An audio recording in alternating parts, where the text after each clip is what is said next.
Put on the hat and the overalls and you get GameJew.com. GameJew here. So, since we're posting videos daily, as you've probably noticed, we've been trying to introduce some more different kinds of things to the site. So, we're going to introduce a new thing basically called Ask GameJew. It's Ask GameJew, and it's like, I hear from some of you regularly on the comments and then the emails, but so I want to hear from everybody though, and basically what you're going to do is you're going to send me your questions, and they can be questions about anything at all. It can be about, you can ask questions about Debo, you can ask questions about video games, about, I don't know, movies, literature, politics, relationships, anything at all, and I'll do my best to answer your questions in an entertaining and informative way. Oh, the other thing is that I just set up a YouTube channel, the name of which is Friends of GameJew, and if you want, you can email me and I'll give you the login and password for this YouTube channel, and then you can upload yourself asking the question and we'll use that. I'm gonna go upstairs in a couple minutes and write the theme song. I haven't even written it yet. We just came up with this idea just now. And so I'm really excited. I really want to hear from everybody. I want you guys to ask me questions. All kinds of questions. GameJew, Ask GameJew. Yeah, Ask GameJew.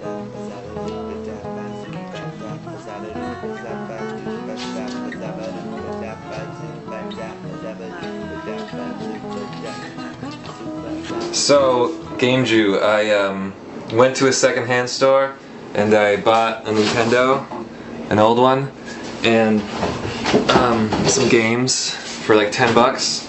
And well, I got it home and I couldn't get it to work. What should I do? Ask GameJew.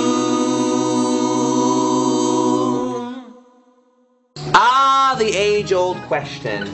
You have your old NES and you stick your games in there and you get that blue flashing screen, or you get all kinds of pixelated gobbledygook nonsense. Is there a foolproof way to make your games work every time? The answer is yes, if you take it apart and fix a bunch of stuff, and there's all kinds of things online about how to do that. But we're not going to talk about that. You know, you could break it. I mean, Lord knows I would break it. So here are my tricks. I'm sure many of you know them. We'll start off with the obvious one, which is the blowing in the cartridge. And it's something of a cultural touchstone for many of us growing up. This, you know, when you see someone go, you know exactly what they're doing. So, in all honesty, I don't think it actually does anything. Sometimes I use a little tongue. Sometimes I like stick my tongue in there. I spit in there a little bit. I don't know. It seems to help. But I don't actually think it does anything because, frankly, I don't know. I don't really see how it would. Another one is you put your game in there, right? And you put it down, and then you take another game. You stick both games in at once, and sometimes even you have to like get a few other little items or objects. Sometimes playing cards helps to go like right on top, but it just, you know, puts the game down really hard and gets it in there nice and tight. Gets it in there really like nowhere for it to go, nowhere for it to move. That's good. Another way is some people just like love to shove it in there and push it in there really hard. So they're just like, they take the game, they're just like, put it in there and like shove it down. I've seen people do this, and this, you know, I don't believe in at all. I don't think that's a very effective way, shoving it in there and shoving it down really hard. I don't like that at all. Here's my way. Basically, usually what I do is a combination between blowing and a little spit and this. This is the real key. Watch carefully.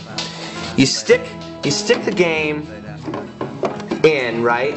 And you have the front of the game touching this part of the NES. You put it in there as close to that as you can get. Sometimes, you know, I put it in there just enough to kind of stick it down like that. Usually it works like a charm. The main thing is to not give up. Whatever you do, just know that you're going to get it to work. So don't get frustrated, don't get mad, don't freak out. Just, it's just a matter of time. So just put it in, take it out, blow on it, do what you got to do, stick it in there. This is the good one right here. It's just you just so slightly. It's kind of the opposite of the shoving it in. It's like you're gently coaxing it into its spot. It's a gentle coaxing movement that you have going on. So yeah, don't get frustrated. Eventually it'll work and you'll be playing Zelda and you'll be really happy.